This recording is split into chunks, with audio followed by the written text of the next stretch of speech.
Well, here's a simple Python code. And can you find the correct output of this code? You can pause the video to think for a moment.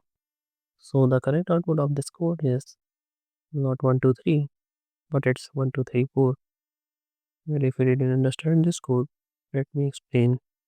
So this is the code, and here we need to understand this part.